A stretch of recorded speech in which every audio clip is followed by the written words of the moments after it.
சொல்லாடலுக்கொப்ப விவசாயிகள் இனி விவசாயத்திற்கு நிலத்தடி நீரை இறைத்தால் அதற்கு வரி கட்ட வேண்டும் என்ற புதிய திட்டத்தை ஒன்றிய அரசு கொண்டு வருகிறது. இந்த அறிவிப்பால் விவசாயிகள் அதிர்ச்சியில் உறைந்து போயிருக்கிறார்கள். நாடு முழுவதும் ஒவ்வொரு ஆண்டும் நிலத்தடியில் இருந்து உறிஞ்சப்படும் மொத்த தண்ணீரின் அளவில் 23,913 கோடி கன மீட்டர் தண்ணீர் விவசாயத்திற்கு பயன்படுத்தப்படுவதாக தரவுகள் தெரிவிக்கின்றன.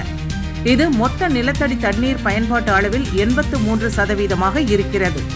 நிலத்தடியிலிருந்து தண்ணீர் அதிக அளவில் உறிஞ்சப்படுவதை தடுக்கும் வகையில் மாநில அரசுகளுடன் இணைந்து 22 புதிய திட்டங்களை மத்திய அரசு கொண்டு வர இருக்கிறது.